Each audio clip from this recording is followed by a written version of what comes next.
আমি রাসেল আছির সাথে। আর শুরু হয়ে গেল ভূত এফএম। আপনাদের সবাইকে স্বাগত জানাচ্ছি ভূত এফএমে আজকে, এবং যারা যেখানে আছেন আশা করছি যে আজকে যে স্টোরিগুলো আছে আমাদের কাছে সেগুলো শুনে আনন্দ পাবেন, ভালো লাগবে এবং এনজয় করবেন অনেক বেশি। রাসেল ভাই, এই কাহিনীটা হচ্ছে ঢাকার কাহিনী, ঢাকার পুরান ঢাকার কাহিনী, পুরান ঢাকার নারিন্দা এলাকার। আচ্ছা, শুনি আমরা। আচ্ছা, নারিন্দা এলাকায় আপনার ওখানে একটা বাড়ি ছিল আর কি। সেই বাসাটা আর কি আপনার অনেকদিন ভ্যাকেন্ট পড়ে থাকে, কারণ ওদের ফ্যামিলি মেম্বার যারা ছিল তারা সবাই বাইরে থাকে। তো ফ্যামিলিটাতে একটা কেয়ারটেকার থাকতো, এবং ওই কেয়ারটেকার দীর্ঘদিন ওই বাসা দেখাশোনা করেছেন। তো এক পর্যায়ে ফ্যামিলি মেম্বারদের দুজন আর কি বাংলাদেশে ব্যাক করে। তো ব্যাক করার কারণ ছিল যে তাদের যে আপনার কেয়ারটেকার ছিল সে ওইখানকার মানে বাসার মধ্যে আর কি ছাদ থেকে পড়ে মারা যায় আর কি বাসার। তো এই কারণের জন্য ওদেরকে মানে ফোন করা হয় এবং জানানো হয়, তখন ওরা ব্যাক করে চলে আসে দুইজন, এসে বাসায় ওঠে এবং বাসার সবকিছু আপনার ই করে, আপনার মানে চেক করে যে বাসায় কি হয়েছে না হয়েছে, মানে কি সমস্যাটা কি। তো এরকম কিছু পায় না। তো অনেকে মনে করে যে পুরানো বাড়ি এবং বাড়ির আপনার কনস্ট্রাকশন তো হয় না, পুরানো বাড়ি কোনো আছে, কোনো মতে হয়তো দেওয়াল ছাদ পিচ্ছিল ছিল, কোনো কারণে সে পিছলে পড়ে গেছে ছাদ থেকে। এনিওয়ে, তো ওরা দুজন ওখানে থাকে। তো একদিন যেটা হয় যে বড় ছেলেটা যেটা ছিল সে বিকালবেলা বাসায় বসে আছে এবং সে চিন্তা করছে যে বাড়িটায় কি করা যায়, এটাকে কি আপনার কোনো ডেভেলপার ফার্মকে দেবে অথবা এটা কি তারা নিজেরাই বিল্ড করবে, এরকম কিছু চিন্তা ভাবনা করছিল আর কি। তো এই পর্যায়ে ওই যে কেয়ারটেকার ছিল তার ওয়াইফ এসে দেখা করতে চাও না। তো বলে যে আচ্ছা ঠিক আছে আসো। তো চিন্তা করে যে এখানে কোনো টাকা পয়সার ব্যাপার আছে বা সামথিং লাইক দ্যাট। তো উনি বলে যে আচ্ছা আসতে বলো। তো মহিলা আসে, এসে দেখা করে, বলে যে আমার হাজবেন্ড তো আপনাদের এখানে অনেকদিন কাজ করতো, তো আপনাদের অনেক কিছুই সে এখানে সামলাতো, আপনাদের বাসার মানে সব দায়িত্ব সে রাখতো। আচ্ছা, তো সে তো মারা গেছে, আপনার তো কিছু দায়িত্ব আছে তার প্রতি, মানে তার ভাষায় আর কিছু যাবে বলছে যে কিছু দায়িত্ব বা কিছু দেওয়ার। তো সে বলে যে হ্যাঁ অবশ্যই আমি সেটা দেখবো। তো দায়িত্ব পালন করতো, বাড়ি দেখতো, এই সে করতো। তার কাছে বলে না আরো অনেক দায়িত্ব আপনাদের পালন করে রাখতো। তো বলে আমাদের আর কি দায়িত্ব পালন করতো, আমাদের এখানকার দায়িত্ব পালন করা হচ্ছে বাসা দেখে রাখা, বাসার মানে মেইনটেনেন্সটা দেখা, যেহেতু আমরা কেউ থাকি না এবং আমরা এখানে ভাড়াও দিই না, বিল টিল দেওয়া, পরিষ্কার রাখা, আর কি দায়িত্ব। বলে না তাহলে আপনারা জানেন না এখানে আরো কিছু দায়িত্ব ছিল। বলে কিরকম? বলে সেটা আপনি আপনার মুরব্বীদের কাছ থেকে জিজ্ঞেস করে নিন। তো সে এটাতে বেশ অকওয়ার্ড ফিল করে, বলে আমার মুরব্বীদের কাছ থেকে। তো বলে আচ্ছা আপনি এখন যান, আমি পরে কথা বলবো আপনার সাথে। তো বলে তাকে বিদায় দেয়। তো সে যেটা করে, সে তার বাসায় ফোন করে, এমনি নর্মাল কথাবার্তা বলে রাতের বেলা, কথা বলতে বলতে বলে যে তো মারা গেছে, এরকম এরকম সৎকার হয়েছে, এই সেই, এখন বাসা তো আছে, বাট আমি শুনলাম যে ওই বউ আসছিল, এসে বলতেছে যে ও আরো দায়িত্ব পালন করতে। কি দায়িত্ব পালন করতে এখানে? তো তার মা বলে যে এটা তুমি জানবা না, কিছু ব্যাপার আছে, এটা তোমার দাদি আরো ভালো বলতে পারবে, আমি তোমার দাদির সাথে আলাপ করি, অনেক বৃদ্ধ হয়ে গেছে দাদি। তো বলে আচ্ছা ঠিক আছে। তো ওর মা বলে যে তুমি পরে কালকে ফোন করলে তোমাকে জানাবো। বলে ঠিক আছে। তো সে আপনার এগুলা শেষ করে সে রাতের বেলা সে আপনার কথা সেরে ফেলে এবং সে তার রুমের মধ্যে বসে আছে আর কি। তো বাসাটা ছিল হচ্ছে আপনার দোতলা বাড়ি, পুরানো আমলের দোতলা বাড়ি। তো হঠাৎ করে রাতে, গভীর রাতে, সে তো রাত জাগা অভ্যাস, বিদেশে থাকে এবং তার জেট ল্যাগ হয়েছে, টাইমেরও ঠিক ঠিকানা নেই। নিচের মধ্যে মনে হচ্ছে যে কিছু মানুষ আপনার ওখানে মিটিং করতেছে তার বাসা। তো সে হঠাৎ চিন্তায় পড়ে, এইখানে মিটিং করতেছে রাত্রেবেলা, মানে শব্দ আসতেছে, গুঞ্জন, হুম হাম, এই ধরনের আলোচনা, মানে শব্দ। চিন্তা করে যে বাসার মধ্যে তাহলে মানে কি, মানে এই যে কেয়ারটেকার থাকতো সে কি আড্ডা টাড্ডা বসাতো নাকি। তো সে নেমে আসে, ঘুরে ঘুরে, তাদের কাঠের সিঁড়ি ছিল, সিঁড়িতে নেমে আসে। তো তার পায়ের শব্দ যখন হচ্ছে, সে যখন মাঝামাঝি আসছে, তখনই দেখে যে নিচে আপনার শব্দ বন্ধ পুরা, এবং সে পুরা নিচে চলে আসে এবং এসে দেখে যে যেখান থেকে শব্দটা পাওয়ার কথা আর কি, তার রুমের ঠিক নিচেই একটা বড় হলরুম মতো ছিল, যেটাকে একসময় খাওয়ার রুম হিসেবে ব্যবহার করতো। দেখে যে ওখানে কোনো শব্দ নেই এবং সে ওখানে বাতি জ্বালে, দেখে পুরা বাসা থমথম করতেছে, কেউ নাই। তো সে আপনার হেঁটে চলে যায় ওখান থেকে, আপনার লাইটটা বন্ধ করে। তো সে খুব অড ফিল করে কারণ যে সে অবশ্য যেহেতু বাইরে থাকে, আধুনিক মানুষ, বিশ্বাস না করলেও তার মধ্যে কিছু ব্যাপার আছে, যে যে স্পুকি ব্যাপারগুলো যে পুরানো বাড়িতে থাকে, এটা তার মধ্যে কিছুটা দানা বাঁধে। এবং সে যখন নাকি সিঁড়িতে উঠে যাচ্ছে, সে পিছন থেকে হাসির শব্দ পায়, মানে হাসি মানে তাচ্ছিল্য ভরা হাসি, যেরকম হাসে মানুষ, যে বাচ্চা কেউ এসে দেখে গেলে এরকম, কোনো একটা অনুষ্ঠানের মধ্যে কোনো বাচ্চা আসছে এরকম একটা হাসি শব্দ পায়। সে তৎক্ষণই আবার ঘুরে ফিরে দেখে, অন্ধকারে আবছা, সে কিছুই দেখে না ওখানে।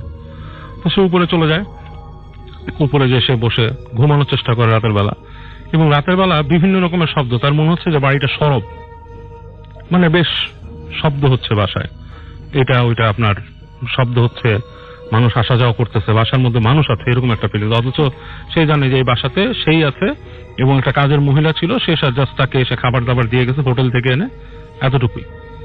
তো সে চিন্তা করতেছে যে আসলে এই বাসাটাকে আমার থাকা ঠিক হবে, আমি একদিন পরে আসছি, বাসা থেকে কেউ থাকতেও না, এই রুমগুলো জাস্ট পরিষ্কার করে দিচ্ছে আমাকে থাকতে, এবং তার মধ্যে একটু আসে। তো এর মধ্যে সে অনেকক্ষণ না ঘুমাতে পেরে সে বিদেশে ফোন করে। তো বিদেশে যখন ফোন করার পর আমাকে বলে যে আমি দাদির সাথে কথা বলতে চাই।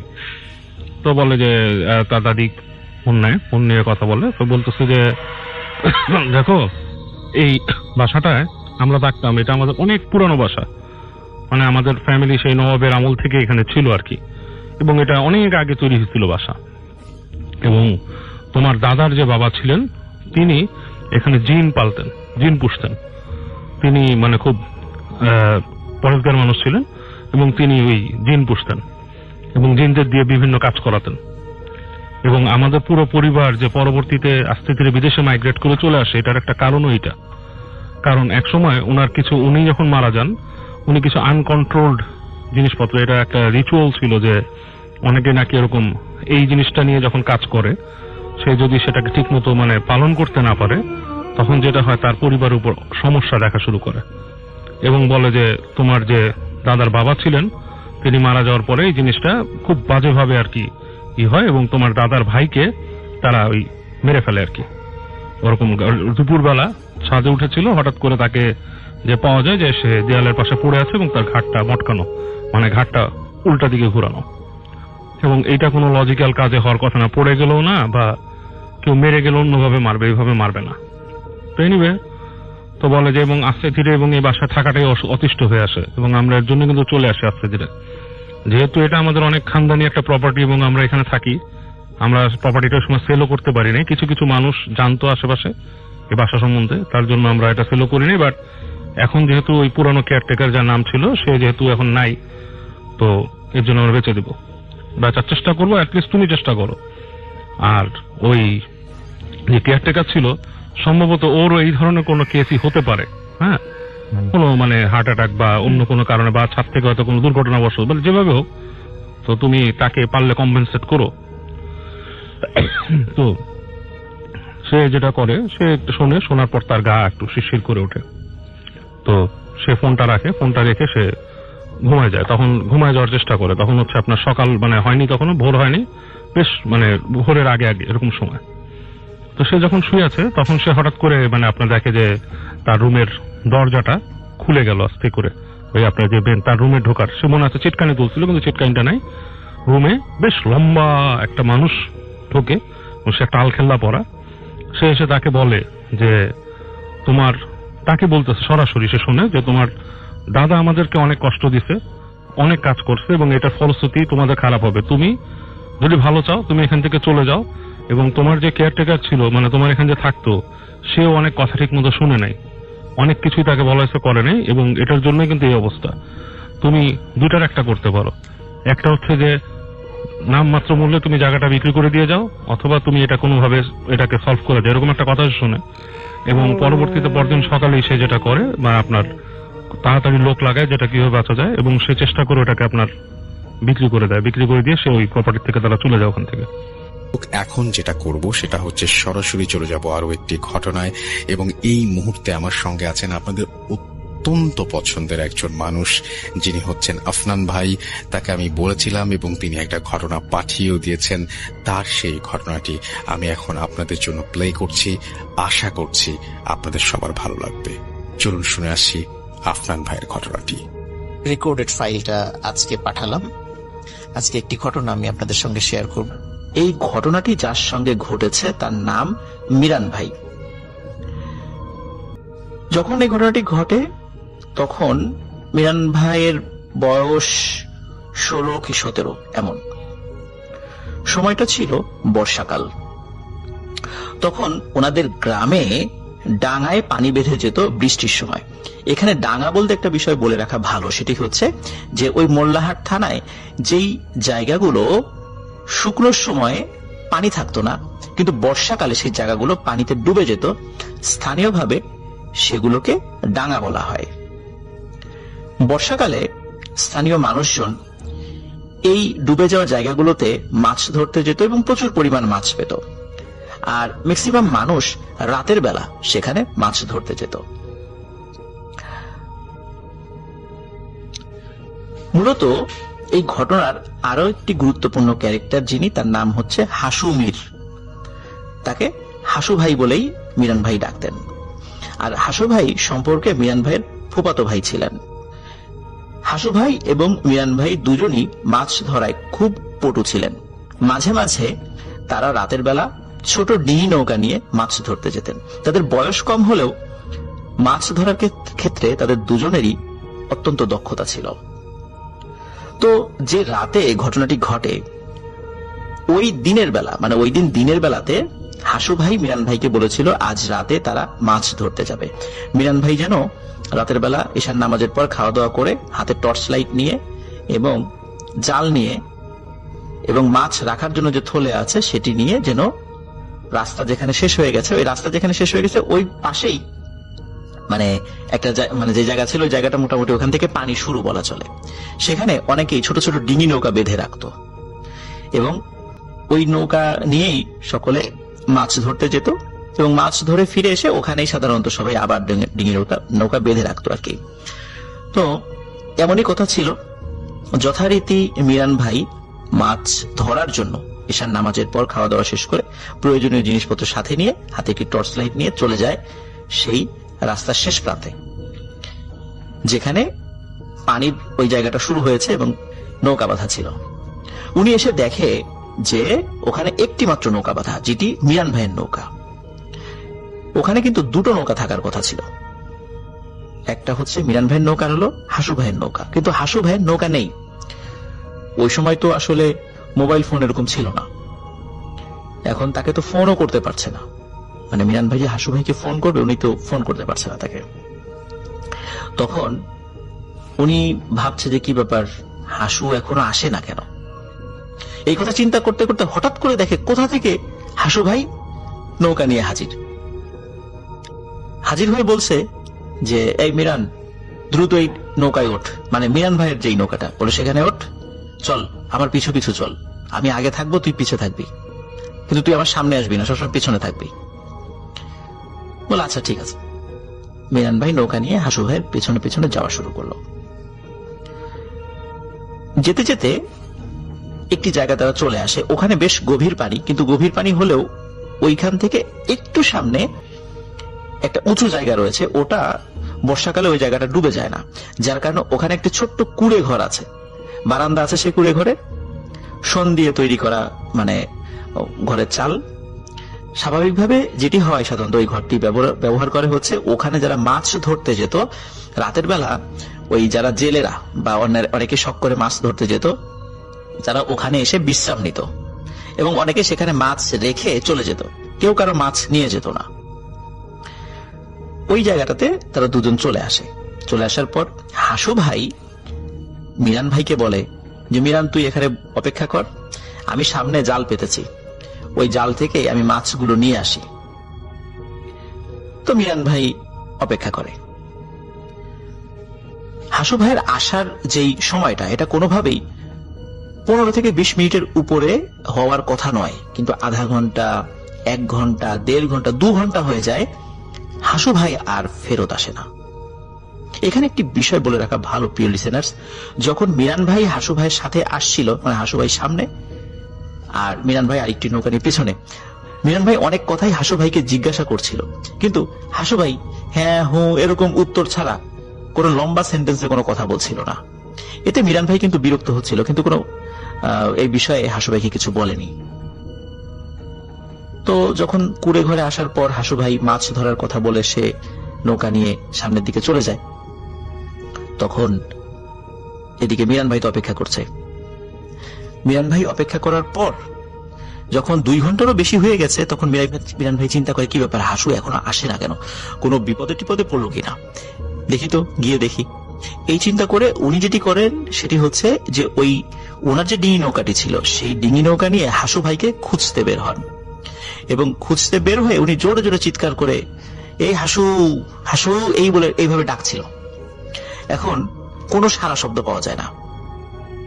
উনি টর্চ লাইট দিয়ে চতুর্দিকে দেখছিলেন, কিন্তু কোথাও হাসু ভাইয়ের নৌকা বা হাসু ভাইকে দেখা যাচ্ছিল না। উনি নৌকা বাইতে বাইতে প্রায় 2 কিলোমিটার সামনে চলে আসেন। এত দূরে সাধারণত হাসু ভাই বা উনি মাছ ধরতে আসেন না, কারণ তাদের বয়স তো আসলে বেশি না, 16-17 বছর বয়স এরকম আর কি। যারা হয়তো মুরব্বী আছেন, বড় মানুষ আছেন, তারা হয়তো বেশি দূরে মাছ ধরতে আসে, কিন্তু বাচ্চারা কখনোই এত রাতের বেলা এত দূরে মাছ ধরতে আসে না। কিন্তু তারপরে উনি খুঁজতে খুঁজতে এত দূরে চলে এসেছিলেন। হঠাৎ করে হাসু ভাইয়ের উনি দেখা পেয়ে যান। টর্চ লাইটের আলোয় এবং চাঁদের আলোতেও তিনি দেখতে পান হাসু ভাই তার নৌকা নিয়ে সম্পূর্ণ উল্টো পথে, যেদিকে আসলে মাছ ধরতে কেউ যায় না, সেদিকে চলে যাচ্ছেন। এবং ওইদিকে কিন্তু খুবই ঝোপঝাড় রয়েছে। ওই ঝোপঝাড়ের বেশ কিছুটা অংশ পানির নিচে, কিন্তু মানে একটা মানে কি বলবো আমরা, সোয়াম্প ফরেস্টের মতো আর কি। ওদিকে যাচ্ছে, কিন্তু ওদিকে কিন্তু অনেকেই বলতো ওদিকে অনেক ভয় আছে, ওদিকে যেতে হয় না।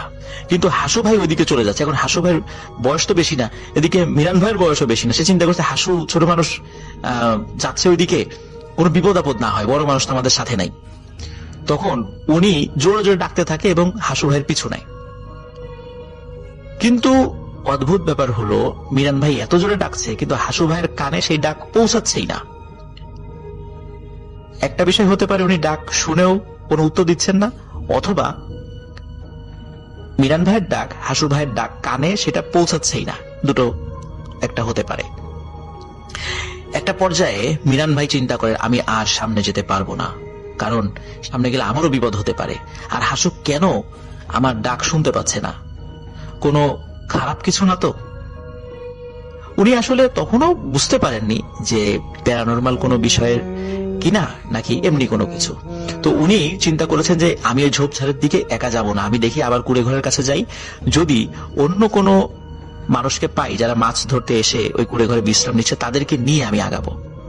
ওই চিন্তা করে মিরান ভাই আবার দ্রুত সেখানে ফেরত আসেন। এখন ফেরত আসার পরে তখন আশেপাশে কিন্তু অন্য কাউকে আর দেখতে পান না যে তারা মাছ ধরতে এসেছেন। স্বাভাবিকভাবে আরো রাতে অন্য যারা মাছ ধরতে আসে তারা আসে, কারণ মিরান ভাই এবং হাসু ভাই যে সময়টাতে এসেছে তখন একটু তাড়াতাড়ি বলা চলে, তখনও অনেকে মাছ ধরতে বের হয় না আর কি রাতের বেলা। এই কারণে ওই আশেপাশে তেমন কোনো মানুষজনকে মিরান ভাই পাচ্ছিলেন না। এদিকে কি হয়েছে যে মিরান ভাই কিন্তু যখন ওই কুড়ে ঘরের কাছে এসেছে এবং নৌকা বাইতে বাইতে এসেছে, ওই সময় ওনারা কিছু ছোট ছোট জাল ফেলে, ওই জালে কিছু মাছ পেয়েছিল। ওই মাছগুলো উনি জাল থেকে ছাড়িয়ে ছোট একটি পাত্রে ওই কুড়ে ঘরের ছাদের উপর রেখে দেন, মানে ওই যে শন দিয়ে তৈরি করা যে ছাদ, সেই ছাদ, এবং ছাদটা কোনটা সেটা হচ্ছে ওই কুড়ে ঘরের যে বারান্দা যেটা, সেটা এটার উপর রেখে দেন। রেখে দিয়ে উনি চিন্তা করেন, আমি একটু অপেক্ষা করি, দেখি কোনো মানুষকে পাই কিনা। তো উনি যখন ঘরের মধ্যে বসে আছেন, মিনিট খানেক পর হঠাৎ করে বাইরে থেকে কটমট কটমট আওয়াজ শোনা যাচ্ছে। বিশেষ করে কেউ যদি কোনো হাড় বা কাটা এগুলো খায়, শব্দ হয় যেমন ঠিক তেমন, কিন্তু শব্দটা অনেক বেশি মনে হচ্ছে। উনি চিন্তা করেন, কি ব্যাপার, বড় আকৃতির কোনো বিড়াল টিড়াল এখানে আসলো না তো মাছ খাওয়ার জন্য? চারদিকে তো পানি, বিড়াল তো এখানে আসার কথা না। দেখি তো শব্দ হয় কিসের। নিশ্চিত ভাবে বলা যায় যে আবার মাছগুলো কেউ খাচ্ছে।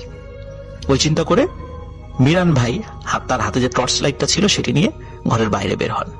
ঘরের বাইরে বের হয়ে উনি চাঁদের আলোতে যেটা দেখতে পান সেটি হচ্ছে ওই ঘরের ছাদের উপরে বিশাল একটা কালো ছায়ার মতো বসে আছে এবং মিরান ভাইয়ের মাছগুলো সে খাচ্ছে। মিরান ভাই টর্চ লাইট জ্বালিয়ে দেখতে চান যে আসলে ছাদের উপর ওই যে জিনিসটি বসেছে সেটা আসলে কি। আজব ব্যাপার হচ্ছে, উনি যখন টর্চ লাইট জ্বালিয়েছেন তখন ওই জিনিসটাকে দেখা যায় না, কিন্তু যখন টর্চ লাইট বন্ধ করা হয় তখন চাঁদের আলোতে ওই অবয়বটা বোঝা যায়। তো উনি কয়েকবার টর্চ লাইট জ্বালান আর নেভান, যখন জ্বালান তখন দেখতে পান না, কিন্তু নেভানোর পর চাঁদের আলোতে ওই অবয়বটা দেখা যায়। তো উনি প্রচন্ড ভয় পান। ভয় যখন উনি পেয়েছেন তখন হঠাৎ করে ওই ঘরের চালের উপর থেকে একটি কথা ভেসে আসে যে, মিরান, আমার কাজে বাধা দিস না, জান বাঁচাতে চাইলে এখান থেকে চলে যা, আমাকে মাছ খেতে দে। মিরান ভাই খুবই ভয় পান।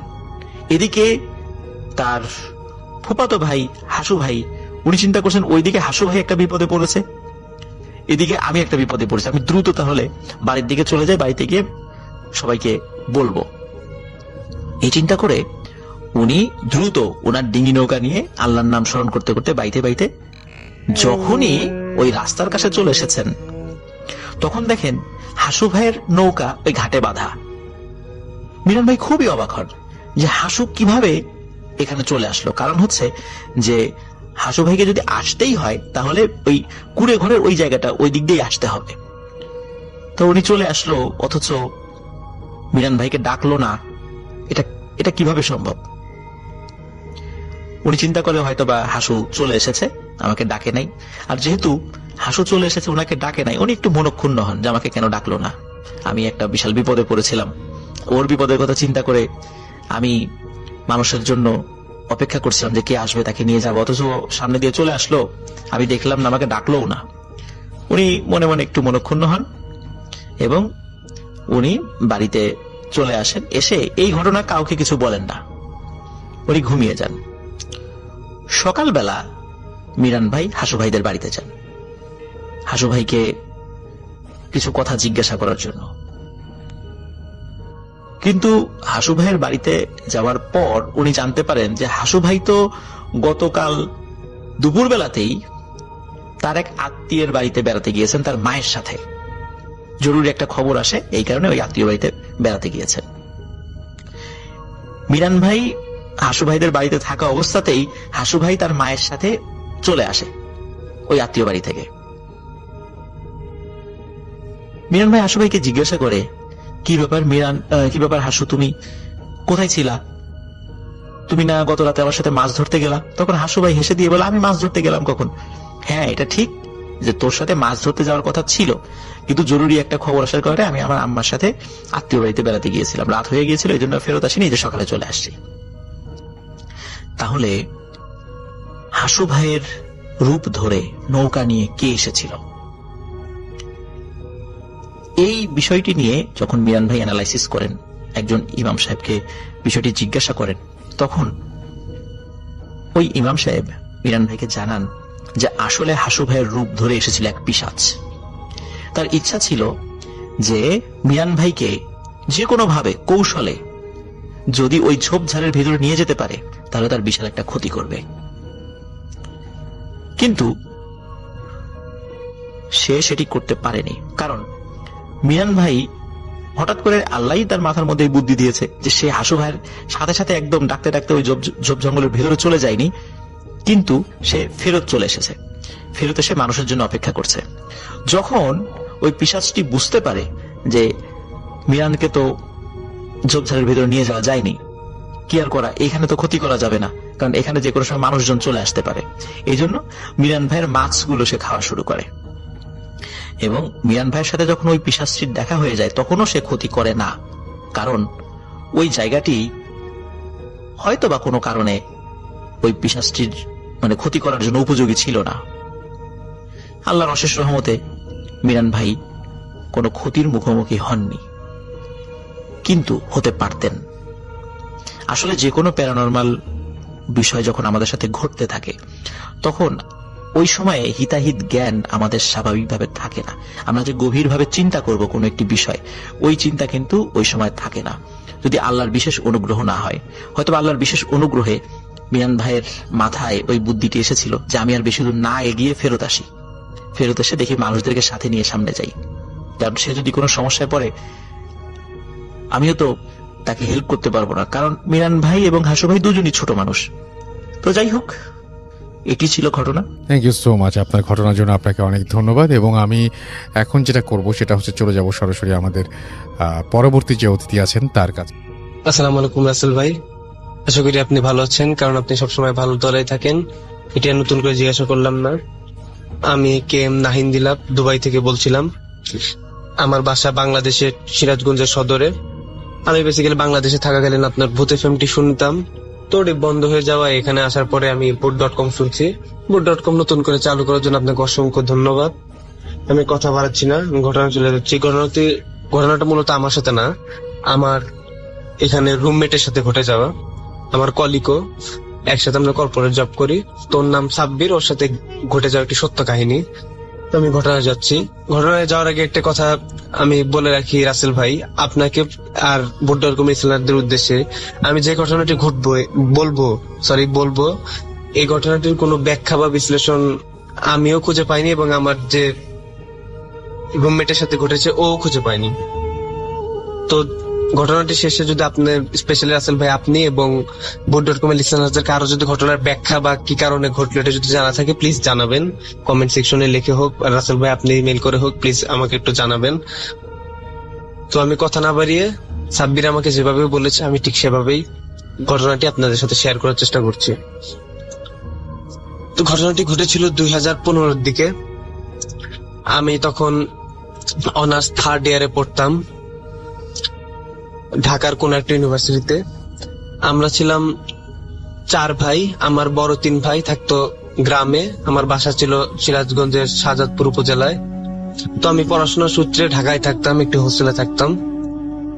তো কোনো এক ডিসেম্বরে মানে শীতের সময় আমার সবচেয়ে বড় ভাইয়ের বিয়ে ঠিক হয়।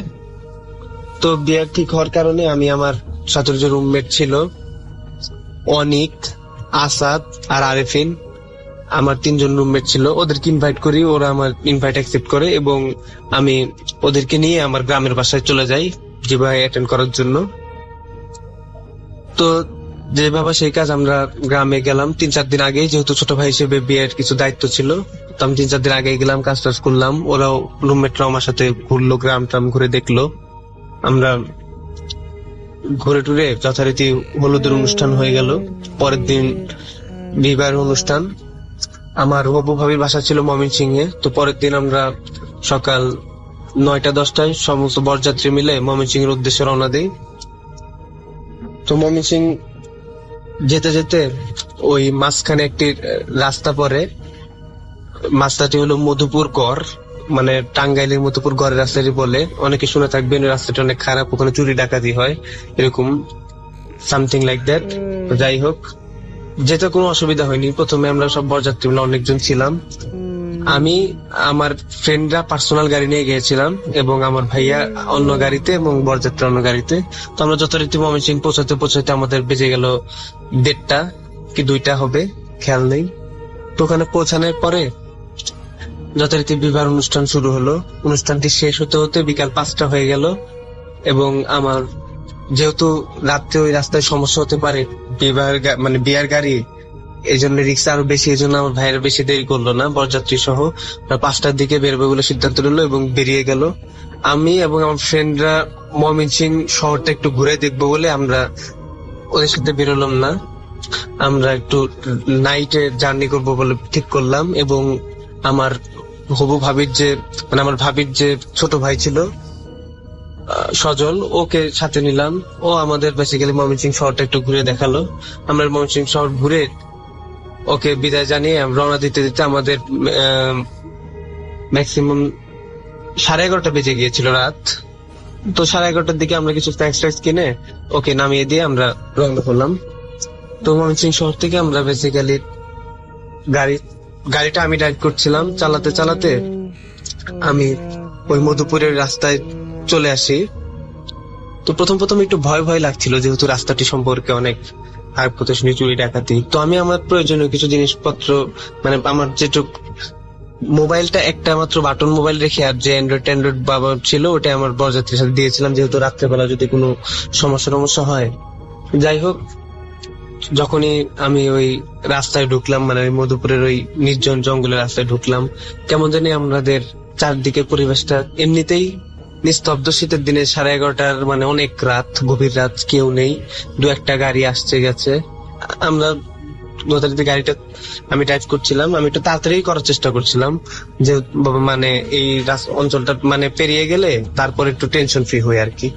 তো জোরে চালাচ্ছি, চালাতে চালাতে কেমন জানি আমার শরীরটা হালকা ভার ভার হয়ে আসছে, যেহেতু একটু নির্জন নিস্তব্ধ, মনে হচ্ছে আমরা একটা অজানা আতঙ্কের মধ্যে প্রবেশ করেছি। কোথাও কেউ নেই, গাড়ি চলছে তো চলছেই রাস্তাটি, মনে হচ্ছে যে অল্প রাস্তাটি কিন্তু শেষ হচ্ছে না।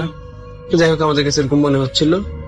তো আমাদের একটু সময় কাটানোর জন্য আমরা গাড়ির গ্লাসটা উঠিয়ে দিয়ে একটা সফট সং ছাড়লাম, অনেক বেসিক্যালি সংটা ছাড়লো। চালাতে চালাতে প্রথম আধা ঘন্টা ভালোই যাচ্ছিল, হঠাৎ করে আমি গাড়ি চালানোর সময় দূরে দেখি, গাড়ির হেডলাইটে দেখি একটি ডান সাইডে একটি মেয়ে, পরনে ছিল খয়েরি কালার সালোয়ার কামিজ এবং মাথায় ছিল লম্বা কালো ওড়নার মানে ঘুমটা দেওয়া ছিল, লম্বা ঘুমটা দেওয়া ছিল, মুখটা দেখা যাচ্ছিল না, এবং হাতে ছিল ট্রাভেল ব্যাগ। দাঁড়িয়ে হাত দিয়ে আমাদের লিফটের জন্য ইশারা করছে। বেসিক্যালি পাশে আসাদ বসেছিল, আমি বললাম যে কি ব্যাপার, ওই মহিলাটি এরকম আসাদ করছে, তো কি করা যায়। ওরা আমাদের বললো যে খবরদার না, এখানে মেয়েটা কোত্থেকে আসবে, এবং আমরা তো শুনেছি রাস্তা সম্পর্কে, এখানে থামা যাবে না। আমি আমাদের কথা শুনে মেয়েটাকে ক্রস করে চলে গেলাম। তো কিছুক্ষণ যাওয়ার পরে, আবার আধা ঘন্টা কি 45 মিনিট যাওয়ার পরে দেখি ডান পাশে আবার সে মেয়েটি আমাদের আবার হাত দিয়ে ইশারা করছে। তো এবার আমি একটু অবাকি হলাম, আমি বললাম যে এই মেয়েটিকে আমরা ছেড়ে আসলাম, আমরা সামনে আসলো কেমনে। বেসিক্যালি আমার 3 ফ্রেন্ডও অবাক হয়ে গেল, আর ভাবলো যে একই মেয়ে হবে নাকি। আমি তো জানি যে একটা ডাকাত চক্রের অনেক প্ল্যান ট্যান থাকে, তো আমি ভাবলাম যে না, এবারও থামার দরকার নেই, চলে যায়। তো 2 নাম্বার মানে 2 বারেও আমরা ওকে ছেড়ে চলে গেলাম, ক্রস করে গেলাম অনেক। তারপর আমি স্পিডে গাড়ি টানছি, কেমন জানি গাড়িটা যাচ্ছে তো মানে রাস্তা শেষ হচ্ছে না। তো কিছুক্ষণ পর আমরা খেয়াল করলাম যে আমরা ঘুরে ঘুরে একই রাস্তায় আসছি, মানে আমরা ওই রঞ্জনের রাস্তাটাতে খালি যাচ্ছি, অন্য কোনো গাড়ি নাই। পরে যেতে যেতে 3 নাম্বার সময় মানে 3rd টাইম আবার সে মেয়েটি। এইবার আমি বুঝতে পারছিলাম না, যেহেতু আসার সময় আমরা অনেক তাড়াতাড়ি রাস্তাটি ক্রস করছি, কিন্তু যাওয়ার সময় এত কেন সময় লাগছে। 3 নাম্বার সময় মানে 3rd টাইমে দেখি আবার সেই মেয়েটি দাঁড়িয়ে আছে। তো এবার আমাকে অনেক বললো যে না, এবার গাড়িটা থামিয়ে দেখা দরকার। আর আমাদের সাথে কি হচ্ছে আমি তো বুঝতেছি না, মানে কেউই বিষয়টা বুঝতে পারছিল না যে এত শর্ট পথ, মানে এত সময় লাগছে কি জন্য। মানে 11:30 থেকে বেসিক্যালি 1:30 বেজে গিয়েছিল একটা রাস্তা পার মানে ওখান থেকে যেতে, এত সময় তো লাগার কথা না। কিন্তু মেয়েটিও বারবার দেখি ঘুরে ফিরে বারবার আসছে। তা আমি বুঝতে পারছিলাম না যে মেয়েটি আমাদের আগে কিভাবে আসছে এবং উনি আমাদের কাছে লিফটই বাঁচাচ্ছে কেন। পরে আমি গাড়িটি থামালাম, আমাকে অনেক বললো যে গাড়ি থেকে নামার দরকার নেই, লুকিং গ্লাসটা আস্তে করে নামিয়ে কথা বললাম। তো লুকিংটা নামিয়ে দেখলাম যে মেয়েটি চুপচাপ দাঁড়িয়ে আছে, ওই পরনে ছিল সালোয়ার কামিজ, খয়েরি কালার সালোয়ার কামিজ এবং লম্বা ঘুমটা দেওয়া। তো ওরকম ভাবে দাঁড়িয়ে আছে। প্রথমে আমি জিজ্ঞেস করলাম যে কি ব্যাপার, আপনি আমাদের গাড়ির সামনে লিফট আসছেন, আপনি এত রাতে এখানে কি করছেন, এখানে বা কি করছেন একা একটা মেয়ে। তো প্রথমে আমরা কথা বলে যাচ্ছে, উত্তর দিচ্ছে না। পরে অনেক জনকে বললো যে কি ব্যাপার, আপনার সাথে আমরা কথা বলছি না, বারবার লিফট যাচ্ছেন, এখন গাড়ি থামিয়ে আমার সাথে কথা বলার চেষ্টা করছি, তাও কথা বলছেন না। তারপরে মেয়েটি গম্ভীর গলায় আমাদের উত্তর দিল যে ভাইয়া, আমি আমার বয়ফ্রেন্ডের সাথে বাসা থেকে পালিয়েছিলাম, ওর কয়েকটি ফ্রেন্ডকে নিয়ে। তো ও আমাকে মাঝ রাস্তায় ঠকিয়ে আমার কাছে যেসব গহনাগাটি ছিল সব নিয়ে আমাকে রাস্তায় ফেলে রেখে গেছে। তো আমাকে একটু বেসিক্যালি টাঙ্গাইল পর্যন্ত মানে মধুপুরের রাস্তার ওই দিক দিয়ে যায়, সিরাজগঞ্জ যেতে ওই যে ঢাকা টাঙ্গাইল মহাসড়কের ওইখানে এসে রাস্তাটা শেষ হয় আর কি। তো কথাটা শুনে আমি একটু অবাক হলাম। পিছন থেকে আসাদ বলছিল যে এরকম রাস্তায় ফেলে দিয়ে যাবে, রাত কি নাকি এটা কোনো সমস্যা। পরে বিষয়টি আমাদের ভালো লাগছিল না। আমি কোনো কিছু না বুঝে ওর সাথে কানে কথা না দিয়ে, যেহেতু রাস্তা সম্পর্কে অনেক খারাপ কথা শুনেছি এবং এটা যদি ওই ডাকাত চক্রের বা কোনো চোরের কোনো প্ল্যান ট্যান হয়, কারণ এত রাতে এখানে আসার কথাও না, এই রাস্তায় কিভাবে আসবে। তো আমি ওনার সাথে কথা না বলে গাড়িটা আবার জোরে সোরে টান দিলাম। তো আমরা আবার মনে হচ্ছে যাচ্ছি তো যাচ্ছি, রাস্তা কিছুতেই শেষ হচ্ছে না। ঘুরে ফিরে আমরা ওই মেয়েটার কাছে আসছি, ঘুরে ফিরে আমরা ওই মেয়েটার কাছে আসছি। এবার মনে হচ্ছে যে আমাদের সাথে নিশ্চয়ই কোনো প্যারানর্মাল কিছু একটা হচ্ছে। তো এবার আমি গাড়ি চালানোর সময় আমরা সবাই গান টান বন্ধ করে দিয়ে সূরা কালাম যা যা নিয়ে পড়তে শুরু করলাম এবং আয়াতুল কুরসি পড়তে শুরু করলাম। আমরা ভাবলাম যে না, এটা সাধারণ কিছু না। আমরা যেহেতু অনেক জায়গায় শুনে থাকি যে রাত্রে হাইওয়েতে গাড়ি চালাইলে কোনো সমস্যা হইতে পারে।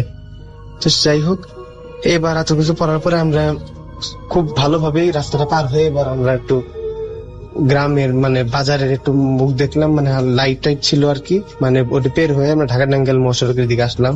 তখন তুই একটা গাড়ি টাড়ি দেখে আমাদের বুকে মানে প্রাণ ফিরলো, এরকম একটা অবস্থা, একটু স্বস্তিতে ছিলাম। যাই হোক, ঢাকা টাঙ্গাইল মহাসড়ক দিয়ে আমরা সোজা সিরাজগঞ্জের উদ্দেশ্যে দিকে আসি, যমুনা সেতু ক্রস করি। যমুনা সেতু ক্রস করার সময় ডান পাশে দেখলাম একটি ট্রেন আসতে, মানে ট্রেন যাচ্ছে। তো ট্রেনকে ক্রস করে এতক্ষণ লেগে গেছে, তখন বাজে মনে হয় 3টা হবে। তো আমাদের এত 3টার সময় বাসায় পৌঁছানোর কথা ছিল, কিন্তু আমরা 3টার সময় কেবল যমুনা সেতু পার হয়েছি। তো বাসা থেকে একটা মোবাইল ছিল, প্রথমে ওখানে নেটওয়ার্ক পাওয়া যাচ্ছিল না, নেটওয়ার্ক জিরো ছিল। পরে ফোন দিছে, আমরা জানালাম যে এখানে। তো এসে ওই যমুনা সেতু পার হয়ে ওই সেতু পূর্ব রেল স্টেশন পার হয়ে ডান পাশে রেল লাইনের এই পাশে কিছু কি ফাঁকা জায়গা আছে, অনেক ফাঁকা জায়গা, মানে মেইন রোডের 2 পাশে ফাঁকা জায়গা। তো আমি বেসিক্যালি একটা ডান পাশে একটা ফাঁকা জায়গায় গাড়িটা ড্রাইভ করলাম এবং আমাদের সাথে যে কিছু স্ন্যাক্স ছিল, তো গাড়ি থেকে আমরা সবাই নামলাম এবং পানি ছিল, পানি দিয়ে একটু পানি খেলাম এবং স্ন্যাক্স খেয়ে একটু খিদে নিবারণ করলাম। তো খাওয়ার পরে একটু গল্প গুজব করতেছিল, হঠাৎ করে আরিফিন খেয়াল করলো সামনে যে সেই মেয়েটি রেল লাইনের সামনে ওই ব্যাগ হাতে ওইভাবে দাঁড়িয়ে। তো ও চমকে গিয়ে চিৎকার দিয়ে আমাদের বলে উঠলো যে দেখ, ওই মেয়েটিকে আমরা রেখে আসলাম, ওই রেল লাইনে এইভাবে কিভাবে আসলো। তো আমরাও চমকে যে দেখি তো ওই মেয়েটি ওইভাবে রেল লাইনের সামনে দাঁড়িয়ে আছে। তো আমরা আরো ভয় পেয়ে গেলাম। এখন আমরা কেউ কোনো কাছে যাওয়ার সাহস পাচ্ছিলাম না। অনেক একটু সাহস ছিল কাছে, যে বলছিল কিভাবে আপনি ওখান থেকে কিভাবে আসলেন, আপনাকে লিফট দিলাম না, মানে হ্যান ত্যান কথা বলতে। যতক্ষণে ট্রেনটি চলে এসেছিল এবং এরপরে রাসেল ভাই ঝাঁক ঘটলো তা দেখার জন্য আমরা 4 জন মোটেও প্রস্তুত ছিলাম না। মেয়েটি ব্যাগটি রেখে ট্রেনের সামনে লাফ দিল ট্রেনের সামনে, এবং আমাদের চোখের সামনে মেয়েটির দেহ, হাত টাত সব ছিন্ন বিচ্ছিন্ন হয়ে গেল। এই দেখে আমরা প্রচন্ড ভয় পেয়ে গেলাম। আমরা জোরে দৌড় লাগায় গাড়িতে উঠলাম। গাড়িতে উঠে মানে এই জিনিসটা দেখার পরে বেসিক্যালি কারোরই মাথা ঠিক থাকার কথা না যে আমরা এটা কি দেখলাম, ওই মেয়েটা সুইসাইড কেন করলো, মানে এটা আমাদের সাথে হচ্ছেটা কি, মানে কিছু বুঝে উঠতে পারলাম না। আমি গিয়ে সবাই গাড়িতে উঠে জোরে গাড়ি স্টার্ট দেওয়ার চেষ্টা করলাম, গাড়ি কিছুতেই স্টার্ট হচ্ছে না। পরে আমি বিসমিল্লাহ বলে আয়াতুল কুরসি জানতাম, আয়াতুল কুরসি পরে যেই এবার করছি, এবার গাড়ি স্টার্ট নিল এবং ওখান থেকে তাড়াতাড়ি বেরিয়ে আসার চেষ্টা করলাম। তো আমরা ওখান থেকে সোজা এসে সিরাজগঞ্জ রোড পরে রোড দিয়ে বাম সাইডে দিয়ে উল্লাপাড়া দিয়ে সাজাদপুর যেতে হয়। তো আমরা ওদিক দিয়ে রাস্তা দিয়ে সোজা যাচ্ছি এবং আমাদের কারো মুখে কোনো কথা নেই। মনে হলো যে আমরা কেউ নির্বাক হয়ে গেছি। মানে আমরা এই ঘটনা দেখার পরে প্রত্যেকেরই গলা ঠান্ডা হয়ে গেছে এবং আমরা এই শীতের ভিতরে প্রচন্ড ঘামা শুরু করছি। আমরা গ্লাস নামিয়ে দিয়েছি শীতের ভিতরে, তাও প্রচন্ড ঘামছি। এইসব দেখার পরে মানে আমরা এটা দেখার জন্য মোটেও প্রস্তুত ছিলাম না। এটা কি দেখলাম, আমাদের সাথে হচ্ছেটা কি। পরে কালাম পড়তে পড়তে গাড়ি ড্রাইভ করছে উল্লাপাড়ার রাস্তায়। তো হঠাৎ সামনে আবার হেডলাইটে দেখি কিছু শিয়ালের মতো অবয়ব রাস্তার পাশে, 4-5টা হবে হয়তো, কোন একটা পশু বা কিছু একটা ডেড বডির কিছু একটা খাচ্ছে, মানে কিছুটা খাচ্ছে, এটা দূর হেডলাইটে বোঝা যাচ্ছে। তো গাড়িটা কাছে আসার পরে আমি ডান পাশে আমরা সবাই তাকালাম, দেখি যে এবার যা দেখলাম তা আমাদেরকে একবারে থমকে দিল। দেখলাম সেই রেল লাইনে যে মেয়েটি লাফ দিল, আমাদের চোখের সামনে যে কাটা হাত পা কেটে গেল মিয়া হলো, সেই লাস্টে বসে বসে এই শিয়ালের দল খাচ্ছে। এবার আমরা আরো স্পিড বাড়াইলাম। মনে হচ্ছিল গাড়ি যত স্পিডই দেয় গাড়ির মনে হচ্ছিল 50-60-এর উপর উঠছেই না, মানে একটা মনে হচ্ছে গাড়ির শক্তিটা কেউ আটকে রেখেছে, এরকম একটা মনে হচ্ছে। আমরা অনেক জোরে চালানোর চেষ্টা করছি, কিছুতেই কিছু হচ্ছে না। তারপরে আবার বেসিক্যালি কিছু দূর যাওয়ার পরে আবার দেখলাম যে ওই শিয়ালের মতো অবয়বগুলো রাস্তার ডান পাশে কিছু খাচ্ছে। তো এইবার সামনে দেখলাম যে ওই সেই মেয়েটি, তার ডান পাশে তার লাশ শিয়াল ঘুরে খাচ্ছে। সেই মেয়েটি আবার সেই ব্যাগ হাতে ওই ঘোমটা দিয়ে দাঁড়িয়ে আছে এবং হঠাৎ করে আমাদের গাড়ির সামনে এসে পড়েছিল, আমি আর গাড়ি কন্ট্রোল করতে পারিনি, বাম পাশে গাছের ডালে গিয়ে গাড়ি জোরে যায় বাড়ি খায়। মানে এমনি স্পিড কম ছিল, দেখে আল্লাহর রহমতে বেঁচে গিয়েছিলাম। বাড়ি খায় আমরা 4 জন প্রচন্ড আহত হই। তা আহত মানে হয়ে তারপরে আমি ওই স্টিয়ারিং এর সাথে বাড়ি খাওয়ার পরে আমার এই সাইডে মাথা ফেটে গিয়েছিল, অনেকের একটু আহত হয়েছিল আর কি।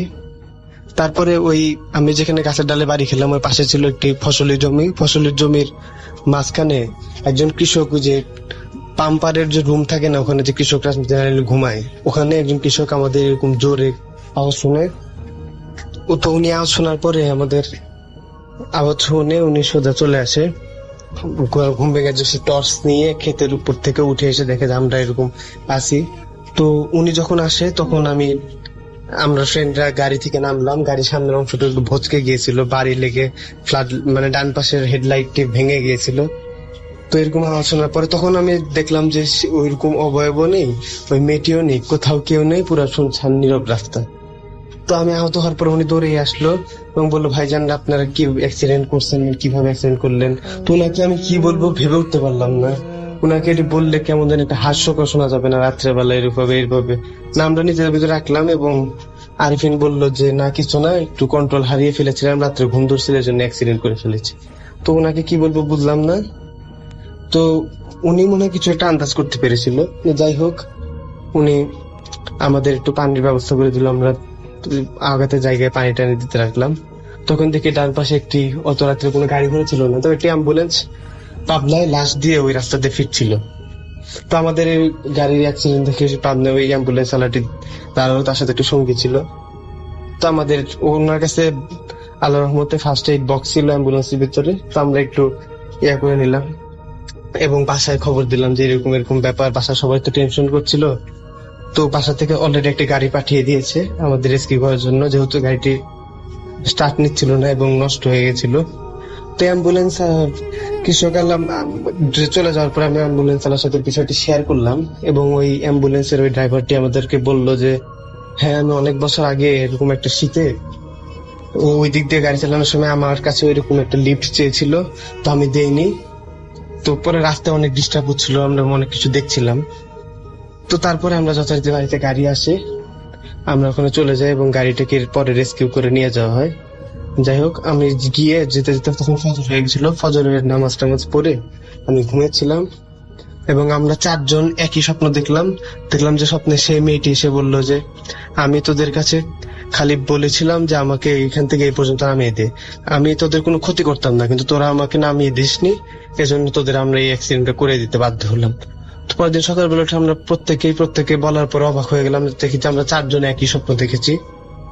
তো রাসেল ভাই, এই ছিল সেই ঘটনাটি। এই ঘটনাটির ব্যাখ্যা বা কোনো বিশ্লেষণটা আমরা খুঁজে পাইনি যে ওটির কোনো মেয়েটা কেন বা আমাদের কাছে ছিল, যার ওর কোনো মেয়ে ছিল নাকি কোনো জিন ভূত ছিল, আর আমাদের কাছে লিফটও বা কেন চাইলো, এই ব্যাখ্যাটা আমরা কেউ খুঁজে পাচ্ছিল না, আমার এই রুমমেটটা।